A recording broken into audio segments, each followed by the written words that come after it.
അസ്സലാമു അലൈക്കും. ദക്ഷിണ കേരള ജമിയത്തുൽ ഉലമയോട് വടക്കൻ സുന്നി നേതൃത്വം ചെയ്ത ചെയ്ത്ത്. അങ്ങനെ നാം ഏവരും ആറ്റുനോറ്റ് കാത്തിരുന്ന സുന്നി ഐക്യ സമ്മേളനം ബഹുജോറായി നടന്നു.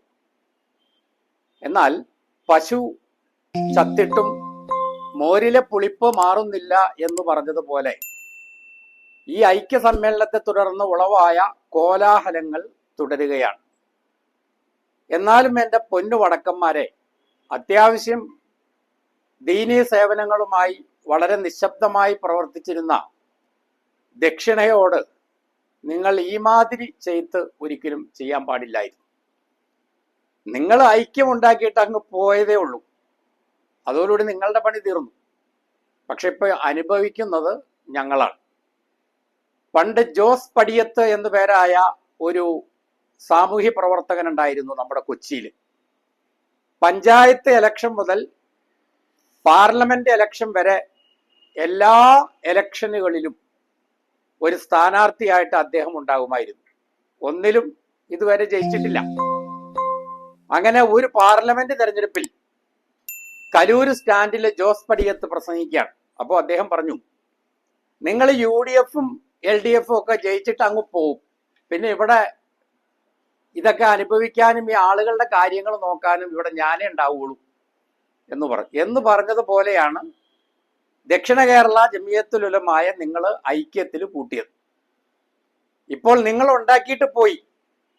ഇപ്പോഴത്തെ അവസ്ഥ എന്താന്ന് വെച്ചാൽ, മാ തറത്തബ അലൈഹി മിനൽ ഹംലി വൽ ഔജാഇ വൽ വിലാദത്തി, ഇതിന്റെ വരുത്തവും വേദനയും ദണ്ണവുമായിട്ട് കഴിയുകയാണ് പാവപ്പെട്ട ദക്ഷിണ കേരള ജമിയത്തുൽ ഉലമ. ഈ ഗൾഫിൽ നിന്ന് ഇടയ്ക്ക് ഒരു ലീവിന് ഭർത്താവ് വന്നിട്ട് പോകുമ്പോഴും ഇങ്ങനെയുള്ള ചില സംഭവങ്ങൾ ഉണ്ടാകാറുണ്ട്. ഏതായാലും വടക്കന്മാരാരാ മക്കള്, അവരുടെ ശ്രമം തീർച്ചയായിട്ടും സഫലമാവുക തന്നെയാണ് ചെയ്തിട്ടുള്ളത്. ഇവിടെ കമ്മ്യൂണിസ്റ്റ് മാനിഫെസ്റ്റോയിൽ മാർക്സും എംഗൽസും പറഞ്ഞതുപോലെ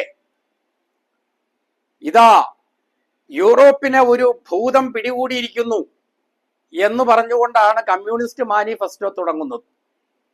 ഇതുപോലെ ദക്ഷിണ കേരള ജമിയത്തുൽ ഉലമയെ ഇതാ ഒരു ഐക്യഭൂതം പിടികൂടിയിരിക്കുന്നു.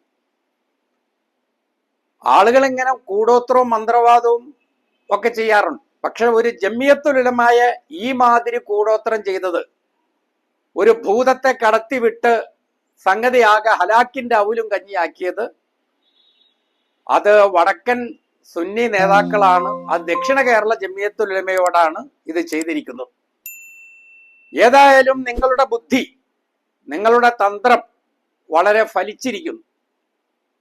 ഇതിൽ നിന്ന് ദക്ഷിണ കേരള ജമിയത്തുൽ ഉലമ എങ്ങനെയാണ് വിമുക്തമാവുക എന്നുള്ളത് അറിയാൻ വേണ്ടി ഈ പിളർപ്പ് എങ്ങനെ ശാസ്ത്രീയമാക്കാം എന്ന രംഗത്ത് ഉപദേശ നിർദ്ദേശങ്ങൾ കൊടുക്കുന്ന ചില കൺസൾട്ടൻസികളെ വരെ, ആ കൺസൾട്ടൻസികളെ കുറിച്ച് നമ്മൾ പിന്നീട് പറയുന്നുണ്ട്, അവരുമായിട്ട് മുഷാവറ ചെയ്യുകയും തശാവുർ ചെയ്യുകയും ചെയ്യേണ്ട ഒരു അവസ്ഥയിലാണ് ദക്ഷിണയെ നിങ്ങൾ ആക്കിയിട്ട് പോയിട്ടുള്ളത്.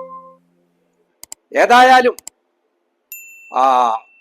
തബ്ലീഗുകാരിലേക്ക് ചേർത്ത് പറയപ്പെടുന്ന ഒരു സിലബസ്, അതുപോലെ തബ്ലീഗ് ജമാഅത്തിൽ ഉളവായ പിളർപ്പ് ദക്ഷിണയെ എങ്ങനെ സ്വാധീനിക്കും, എങ്ങനെ സ്വാധീനിക്കാം, എങ്ങനെ സ്വാധീനിക്കുന്നു തുടങ്ങിയ പ്രശ്നങ്ങളൊക്കെ നിലനിൽക്കുമ്പോഴാണ് ബർക്കത്താക്കപ്പെട്ട വടക്കൻ സുന്നി നേതൃത്വം ദക്ഷിണ കേരള ജമിയത്തുൽ ഉലമയ്ക്ക് ഇങ്ങനെ ഒരു സംഭാവന നൽകിയിട്ടുള്ളത്. ഇത്ര എഫക്റ്റീവായിട്ട് നിങ്ങൾക്ക് ഇടപെടാൻ കഴിഞ്ഞതിലുള്ള നിങ്ങളുടെ മിടുക്കിനെ, നിങ്ങളുടെ ആ ഒരു പ്രതിഭയെ, നിങ്ങളുടെ ആ ഒരു കാര്യക്ഷമതയെ അഭിനന്ദിച്ചുകൊണ്ട് തൽക്കാലം ഈ വിഷയം ഇവിടെ ഉപസംഹരിക്കുകയാണ്.